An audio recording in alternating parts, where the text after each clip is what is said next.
चलो गाइज, तो आज हम लोग बात करने वाले हैं पर्सपेक्टिव व्यूज के बारे में। ठीक है।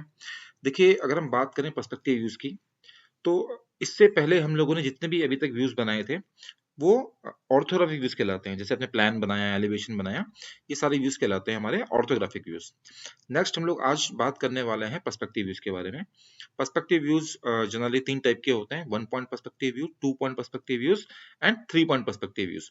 बट जनरली हम लोग शीट पर जब हम लोग अपने पर्सपेक्टिव व्यूज बनाते हैं तो 1 पॉइंट और 2 पॉइंट व्यूज की ही जनरली हम लोग डिमांड रहती है, या इन दोनों को ही हम लोग जनरली बनाते हैं। तो आज मैं पहले बात करने वाला हूं कि पर्सपेक्टिव व्यू होता क्या है। देखिए, अगर हम बात करें पर्सपेक्टिव व्यू की, देखिए अगर सपोज अगर आप एक रूम में बैठे हैं और आप रूम में फ्रंट सामने अगर वॉल को देख रहे हैं, तो अगर आप सिर्फ अगर फ्रंट वाली वॉल को अगर बनाएं तो वो आपका फ्रंट व्यू कहलाता है, यानी कि एलिवेशन कहलाता है। लेकिन अगर आप जब आप सामने फ्रंट की वॉल को जब देख रहे होते हो तो आपको साथ साथ नीचे का फ्लोर भी नजर आ रहा होता है, साइड की दोनों वॉल्स भी नजर आ रही होती है और ऊपर की आपको सीलिंग भी नजर आ रही होती है। ठीक है। तो जो हमारी आंखें देखती हैं वो पर्सपेक्टिव व्यूज ही होते हैं जनरली। आपने सुना भी होगा कि जैसे कि हम लोगों ने स्कूल टाइम में पढ़ा था कि अगर हम रेलवे ट्रैक के बीच में खड़े होकर सामने स्ट्रेट रेलवे ट्रैक को देखें तो हमें ऐसा लगेगा कि हमारे रेलवे ट्रैक आगे जाके कहीं ना कहीं मिल रहे होंगे, बट वो मिल नहीं रहे होते। हमारी आई फोकस पर्सपेक्टिव व्यू दिखाता है हमेशा, इसलिए हमको ऐसा लगता है कि वो पर्सपेक्टिव मतलब आगे जाके मिल रहे होंगे कहीं ना कहीं। इसीलिए देखिए, जैसे आप देखते होगे कि अगर सपोज कोई बिल्डिंग है, अगर आप बिल्डिंग के पास खड़े होकर आप बिल्डिंग की अगर हाइट को ऊपर देखोगे तो आपको लगेगा कि बिल्डिंग बहुत ऊंची है। बट अगर आप बिल्डिंग से काफी दूर हटके अगर आप उसी सेम बिल्डिंग को देखोगे तो आपको लगेगा कि नहीं, बिल्डिंग की हाइट थोड़ी कम हो गई है, बट बिल्डिंग की हाइट कम नहीं हुई है, वो उतनी की उतनी ही है। क्यों? क्योंकि हम लोग पर्सपेक्टिव व्यू देख रहे हैं, हमारी आंखें पर्सपेक्टिव व्यू ही हमको दिखाती हैं। तो आज मैं बात करने वाला हूं 1 पॉइंट पर्सपेक्टिव व्यू के बारे में। इसके बाद वाले नेक्स्ट जो हमारा सेशन होगा उसमें हम बात करेंगे अपने 2 पॉइंट के बारे में। ठीक है। तो 1 पॉइंट पर्सपेक्टिव का मतलब क्या है? हम एक पॉइंट को फोकस में रखते हुए अपना कंप्लीट व्यू क्रिएट करते हैं। ठीक है। तो आज मैं बात करने वाला हूं कि सपोज अगर आपको एक रूम का कोई व्यू को बनाना है तो हम कैसे बनाएंगे। तो जनरली हम लोग 2D प्लेन में, यानी कि हम लोग अभी 2D में काम कर रहे हैं, 2D में 3D रिप्रेजेंटेशन के लिए हम लोग आइसोमेट्रिक व्यूज हो गए, पर्सपेक्टिव व्यूज हो गए, इनको हम लोग जनरली बनाते हैं। ठीक हो गई बात। तो चलिए हम बात करते हैं 1 पॉइंट पर्सपेक्टिव के बारे में। तो सपोज मैं एक रूम बना रहा हूं, मैंने नॉर्मली जस्ट एक फ्रीली रेक्टेंगल ड्रॉ कर लिया ऐसे करके। अब आप एक बात और समझिएगा, पर्सपेक्टिव व्यूज बनाते समय हम लोग कभी भी साइज को मेंटेन नहीं कर सकते। क्यों मेंटेन नहीं कर सकते? सिमिलर जैसे मैंने बात करी, अगर आप बिल्डिंग के पास खड़े हो तो आपको लगेगा बिल्डिंग की हाइट बहुत ज्यादा है। जितना आप उससे दूर हटते जाओगे आपको लगेगा कि बिल्डिंग की हाइट बहुत कम, मतलब बिल्डिंग की हाइट कम होती जा रही है। बट बिल्डिंग की हाइट कभी ऐसे नहीं है कि कभी कम हो रही ज्यादा हो रही है। वो हमारा फोकस जो है, जो हमारा आई लेवल है, उस पे एक्चुअली क्या है, जो हमारा एंगल है हमारा है, उस पर डिपेंड करता है कि हम लोग बिल्डिंग को कहाँ से देख रहे हैं। तो जब भी हम लोग पर्सपेक्टिव व्यूज बनाते हैं तो हम लोगों का मेन पर्पस बनाने का ये होता है कि हमारा जो व्यू है वो बनने के बाद नजर कैसे आएगा, उसमें हमारा साइज कुछ नहीं होता है। ठीक है। तो देखिए मैंने क्या किया, मैंने जैसे एक रेक्टेंगल ड्रॉ कर लिया, एक लाइन ले लेता हूँ। लाइन को मैं बिल्कुल इसके मिड से ड्रॉ नहीं कर रहा हूँ, इसके मिड से कुछ ऊपर से ड्रॉ कर लेता हूँ ताकि हमारा व्यू एंगल सही नजर आए। तो मैंने क्या किया, मैंने इसको ऐसे ऊपर, सेंटर से कुछ ऊपर से हमेशा आप ड्रॉ कीजिएगा। ठीक हो गई बात। तो अब मैं सपोज चाह रहा हूँ कि जो मेरा रूम है, इस रूम के बिल्कुल मिडिल में मैं अपना 1 पॉइंट मानना चाह रहा हूँ, तो मुझे यहाँ पर ऑब्वियसली एक पॉइंट लगाना पड़ेगा। पॉइंट लगाने के लिए हमारे पास ड्रॉ में पॉइंट का ऑप्शन होता है। सिंगल पॉइंट प्लेस कर रहा हूं मैं, मैंने पॉइंट लिया और इस लाइन का मिड पॉइंट हमको शो किया इसने, हमने जस्ट इस पे क्लिक कर दिया। तो देखिए लाइन के ऊपर पॉइंट लग गया होगा बट विजिबल नहीं है, दिख नहीं रहा है। तो लाइन, अगर आपको पॉइंट को दिखाना है, शो करना है, तो उसके लिए फॉर्मेट में आप जाएंगे, पॉइंट स्टाइल का यहाँ पर ऑप्शन होता है और यहाँ पर आपके पास मल्टीपल ऑप्शंस है पॉइंट की शेप्स के लिए। तो आप कोई भी आप पॉइंट की शेप ले सकते हैं ना। ओके, तो अब देखिए अब आपको सेंटर में पॉइंट विजिबल हो रहा होगा। तो सिमिलर हमने क्या किया, देखिए हम अब बात कर रहे हैं 1 पॉइंट पर्सपेक्टिव के बारे में, तो अब इस लाइन को आप डिलीट कर सकते हैं। ये हमारा फोकस एरिया पॉइंट है सपोज। तो हर पॉइंट, लेफ्ट एजेस हो, राइट एजेस हो, बॉटम एजेस हो, सारी एजेस इस पर्टिकुलर पॉइंट पर आकर मीट होंगी अगर हम 1 पॉइंट पर्सपेक्टिव बनाना चाह रहे हैं। देखिए अब ये रूम की तरह हमें लग नहीं रहा है, बट देखिए अब मैं इसको रूम डिसाइड कर रहा हूँ कि सपोज मैं चाह रहा हूँ कि मेरे पास इतना हमारा एरिया है, ऑर्थो ऑन कर लेते हैं। इतना एरिया हमारा जैसे सीलिंग शो कर रहा है, ये वाली साइड की वॉल हमारी है, ये नीचे का फ्लोर हमारा है और ये हमारी साइड की वॉल ये होगी। नाउ इतना हम बनाकर हम इसको ट्रिम कर लेते हैं।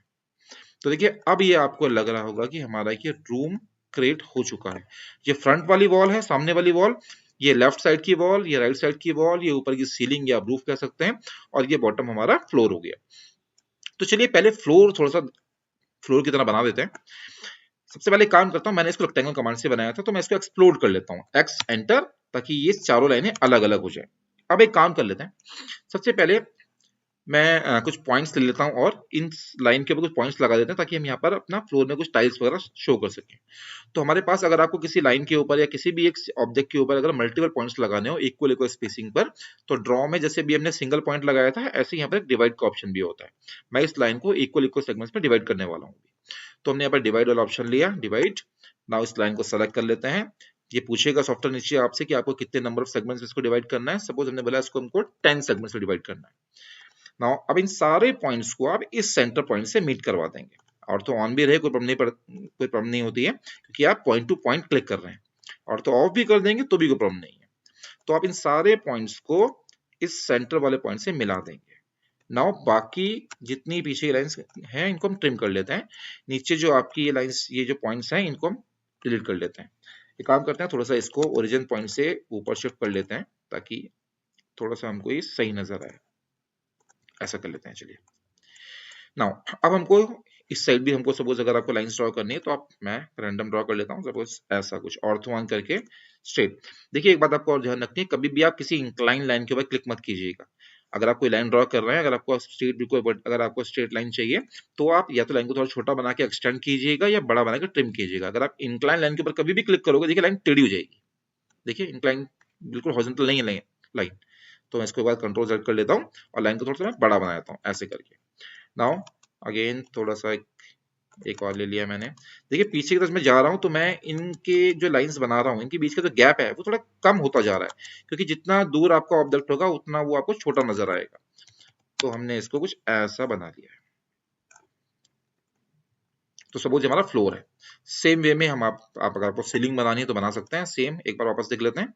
ड्रॉ में पॉइंट में गए हम लोग, डिवाइड कर लेते हैं इस लाइन को कितने सेगमेंट्स में। सपोज हमको 8 सेगमेंट्स चाहिए, आप अपने अकॉर्डिंगली आप सेगमेंट चूज कर सकते हैं। तो अगेन सेम सारे पॉइंट्स आपके इस जो आपका हमारा सेंटर जो हमने पॉइंट लगाया था सबसे पहला पॉइंट, उस पे मीट होंगी लाइंस। देखिए जितने भी डेप्थ वाली लाइंस हैं वो सारी लाइंस उस पर्टिकुलर पॉइंट पे आके मिलेंगी। और सेम वे में ऊपर भी सीलिंग सपोज हमारी कुछ ऐसे बना लेते हैं, इसको सपोज कुछ ऐसा कर लेते हैं, कुछ हम यहाँ पर ऐसा कर लेते हैं, ताकि हमको ये सीलिंग की तरह नजर आए। ठीक है, हमने लास्ट सेशन में हैचिंग पढ़ी थी, तो हम इसमें हैच बाद में कर लेंगे, कलरफुल करना होगा तो कर लेंगे बाद में। नाउ अब सबसे पहले बात कर रहा हूँ मैं फ्रंट वाली वॉल। सपोज हमारी फ्रंट वॉल में कुछ अलमेरा वगैरह बनी हुई है या कुछ वॉश बेसिन बना हुआ है, तो वो कैसे बना लेते हैं। मैं जस्ट एक लाइन ले लेता हूँ रैंडमली ऐसे करके, इसको मैं कुछ ऐसे सेगमेंट्स में डिवाइड कर लेता हूँ, ऐसा कुछ। नाउ इसको अगेन सपोज हमने इसको ऐसे ले लिया। नाउ अगेन मैं एक रेक्टेंगल ले लेता हूँ, यहाँ से यहाँ पर वापस दोबारा रेक्टेंगल ड्रॉ कर रहा हूँ। अभी आपको समझ में आएगा कि मैंने वापस रेक्टेंगल क्यों बनाया है। मैं अगेन रेक्टेंगल लेकर इनके ऊपर रेक्टेंगल ड्रॉ कर रहा हूँ, क्योंकि मैं अभी इनको ऑफसेट करने वाला हूँ। जब मैं इसको ऑफसेट करूंगा तो रेक्टेंगल क्योंकि पॉलीगन कमांड से बना होता है, तो जब आप रेक्टेंगल को कभी भी जब ऑफसेट करते हो तो क्या होता है, हर साइड से वो इक्वल इक्वल डिस्टेंस पर ऑफसेट होता है। देखिए मैंने O एंटर किया, डिस्टेंस कितनी है मुझे पता नहीं, इसलिए माउस की हेल्प से मैं डिस्टेंस बना रहा हूँ। एक क्लिक मैंने ये किया, थोड़ा सा आगे जाके मैंने दूसरा क्लिक कर दिया ये, तो जितना मैंने 2 पॉइंट क्लिक किए थे ना, उतना स्पेसिंग मेरी ऑफसेट पे सेट हो गई होगी। देखिए तो हमने इसको ऐसा कुछ ऑफसेट कर लिया, ताकि हमको अलमीरा में कुछ कबर्ड्स वगैरह नजर आए। आपको ऐसे यहाँ पर कुछ अगर और भी कुछ हैंडल शेप की शेप बनानी है, तो आप चाहो तो ऐसे रेक्टेंगल शो कर सकते हैं, इसको चाहो तो आप इधर मिरर कर सकते हैं। कोई और शेप चाहिए, सपोज आपको इलेप्टिकल शेप चाहिए, आप यहाँ पर इलेप्टिकल शेप बना सकते हैं। मैं रैंडम सपोज मैंने ऐसा कुछ बना लिया है, इसको आप अगेन मिरर कर सकते हैं इस साइड। सेम आपको अगर यही शेप अगर नीचे कॉपी करनी है, तो एग्जैक्टली मैं इसको ऐसे करके रैंडम कॉपी कर लेता हूँ। डिस्टेंस वगैरह आपको जो भी चाहिए होगा दे सकते हैं अपने अकॉर्डिंगली। सेम सपोज यही पोर्शन हमारा इस साइड भी है, नाउ मिरर कर लेते हैं इस मिडिल पॉइंट के अबाउट, तो इधर भी आ जाएगा। नाउ अगेन एक लाइन ले लेते हैं, और सपोज यहाँ पर नीचे हमारे पास एक स्लैब है और यहाँ पर भी कुछ अलमेराज वगैरह बनी हुई हैं, तो मैं अगेन सेम रेक्टेंगल एक लाइन ले लेता हूँ ऐसे करके। इसका भी वापस से लाइन ले लेते हैं, इसको भी अगर डिवाइड करना चाहो तो आप लाइन लेकर इसके मिड पॉइंट शिफ्ट के साथ अगर राइट क्लिक करेंगे तो मिड बिटवीन 2 पॉइंट का ऑप्शन आता है, क्योंकि मुझे इस लाइन का मिडिल नहीं शो करेगा ये, क्योंकि लाइन यहाँ से तक पूरी गई हुई है, बट हमके इस वाले पॉइंट और इस वाले पॉइंट के बीच का हमें पॉइंट चाहिए। तो मैंने एक पॉइंट पिक किया ये और दूसरा पॉइंट पिक किया ये, तो देखिए मिड ले लिया होगा इसने। नाउ अगेन ऑफसेट ले लेते हैं, पहले इसको अगेन से रेक्टेंगल ड्रॉ कर लेते हैं यहाँ पर,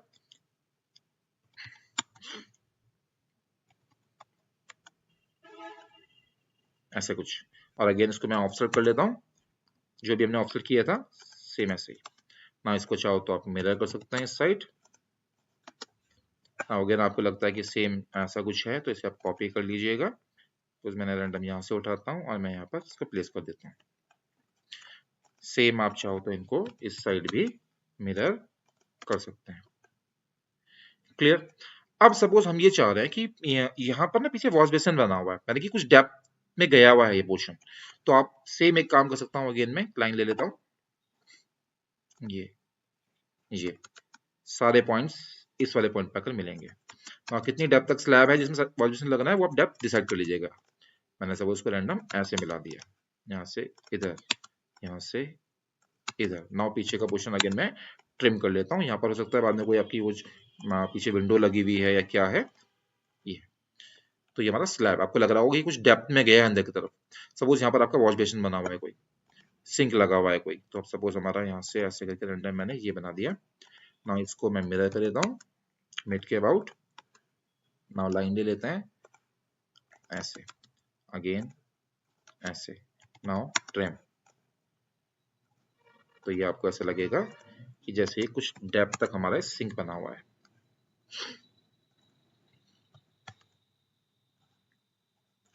लाइन लेकर ऐसे, ठीक है गाइस। तो हमने फ्रंट वाली वॉल पे काम किया है कुछ।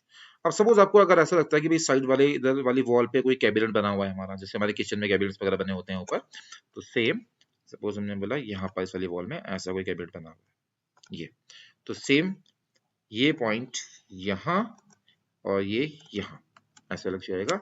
अगेन जितनी डेप्थ तक को चाहिए ऐसे, नाउ ट्रिम, अगेन ये ट्रिम। इसको भी आपको ऐसे मिला सकते हैं। ऑफसेट चाहिए होगा तो अब इनको भी अकॉर्डिंगली हमने ऑफसेट किया था, सेम काम यहाँ पर आप कर सकते हैं चाहो, ठीक है। इसके बाद और आपको सपोज नीचे आपको लगता है कि भाई यहाँ पर भी कोई टेबल बनी हुई है, सपोज यहाँ पर ऐसे कोई हमारी टेबल है। अगेन ये पॉइंट डेप्थ में जितने भी आपकी एजेस जाएंगे वो सारी इस वाले पॉइंट पे आके मिलेंगी ऐसे करके। नाउ कितनी आपकी टेबल की लेंथ है, सेम इसको यहाँ से हमने ऐसे करके रैंडम ये कर दिया। नाउ ट्रिम, ये गया, ये सब कुछ गया हमारा, ये गया, ये गया, ये गया। और जो हमारा नीचे जो पीछे हमने ये अपने क्या बोलते हैं ये टाइल्स बनाई हुई थी, तो ये इस टेबल के नीचे नजर नहीं आएंगी। तो आप इन सबको भी आप चाहो तो ट्रिम कर लीजिएगा ऐसे करके, या कुछ भी है ये आप बना सकते हैं। तो इस अकॉर्डिंगली हम लोग अपना क्या करते हैं, वन पॉइंट पर्सपेक्टिव बना लेते हैं। अगर आपको इसमें सपोज आपको लगता है कि भाई इसमें कुछ हमने कुछ हैच करनी है या कुछ कलर कुछ फुल हैच है, तो आप सेम हैच या ग्रेडियंट ले सकते हैं अपने अकॉर्डिंगली, अपने आप कलर आप चूज कर सकते हैं। सपोज मैंने कुछ ऐसा और कुछ ऐसा कुछ कलर ले लिया है, और मैं सपोज चाह रहा हूँ कि ये कुछ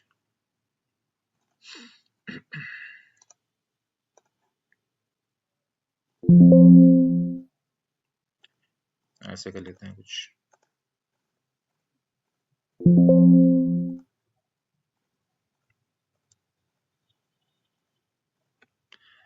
ऐसा फ्रेम्स बना सकते हैं इनके अंदर। इसमें कुछ और हैचिंग चाहिए थी तो वो आप हैच कर सकते हैं इसमें, ठीक है। इसमें आपको नीचे आपको लगता है कि नीचे कुछ टाइल्स में कुछ ऐसा है, कुछ और कलर है, तो इसको आप सेम यहाँ पर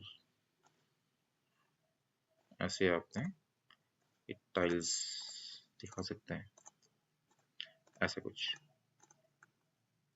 तो इसमें बहुत कुछ है करने के लिए, ये जस्ट मैं देखिए अब अदरवाइज बहुत लंबी वीडियो हो सकती है ये, तो सब कुछ मैं नहीं बना रहा हूँ, बट आपको एक जस्ट आइडिया मिल जाएगा कि हाँ, कि हम लोग इस अकॉर्डिंगली पर्सपेक्टिव व्यू बनाते हैं, काम करते हैं। जब आप प्रैक्टिस करेंगे तो आप इसमें मल्टीपल चीजें और भी बना सकते हैं अपने अकॉर्डिंगली, ऐसा कुछ हम बना सकते हैं। तो आपने ऐसा करके कुछ ये ऐसा दिखा दिया। ऊपर भी कुछ बनाना है तो ऊपर आप कर सकते हैं, इस वाली वॉल में साइड में कुछ बनाना है बना सकते हैं। आपको लगा पीछे यहाँ पर कुछ हमारा ग्रिल बनानी है तो ग्रिल लगा सकते हैं। आपको यहाँ पर सपोज क्या बोलते हैं कुछ वो टैप वगैरह लगाना है, टैप लगा सकता हूँ मैं यहाँ पर। देखिए मैं टैप लेके आता हूँ, हमारे पास एक काम कर लेते हैं, देख लेते हैं टैप कहाँ मिलेगी हमको। किचन में मिल सकती है ब्लॉक्स, ये बात हम करेंगे वैसे बाद में। मैं ये ब्लॉक्स का टॉपिक आएगा हमारा तब बात करेंगे, बट आप लोगों को दिखाने के पर्पज से मैं टैप लगा देता हूँ। तो ये टैप चाहिए सपोज हमको, ये आ रहा है। इस टैप का स्केल बहुत बड़ा हो रखा है, इसको हम स्केल कर लेते हैं अकॉर्डिंगली।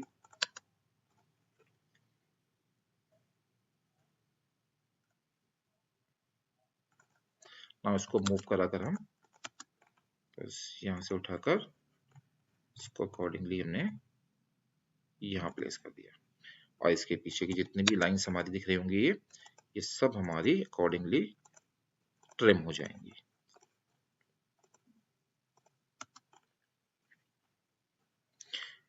ठीक है, आपको लगता है छोटा हो रहा है तो इसको आप अकॉर्डिंगली स्केल कर सकते हैं थोड़ा सा, और इसको मैं स्केल कर लेता हूँ 1.3 टाइम्स कर लेता हूँ।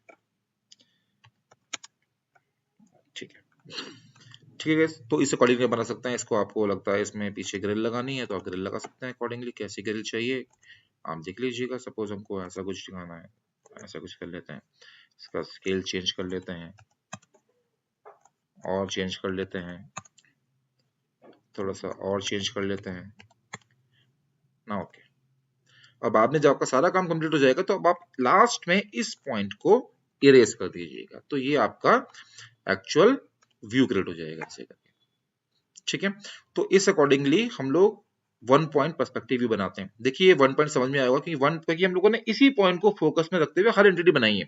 देखिए फ्रंट वाली वॉल में जितनी भी वर्टिकल चीजें हैं वो तो वर्टिकल ही आएंगी हमारी, बट डेप्थ में जो भी चीज गई, जैसे हमारा देखो ये वॉश बेसिन के मैंने फेस जो बनाया था, जो स्लैब बनाया था ये वाला, तो इसकी डेप्थ हमारी कहाँ जाएगी, हर पॉइंट इस वाले पॉइंट पे आके मिलेगा। कुछ भी हो अगर ये हमने इसकी जो डेप्थ थी ये भी इस वाले पॉइंट पे आके मिली थी, तो वो पॉइंट जो है वो आपका लास्ट में रिमूव होगा जब पूरा का पूरा आपका अब तक बन जाएगा। ठीक है, तो आज इतना ही रखते हैं, कोशिश कीजिएगा इसको बनाने की। तो थैंक यू सो मच।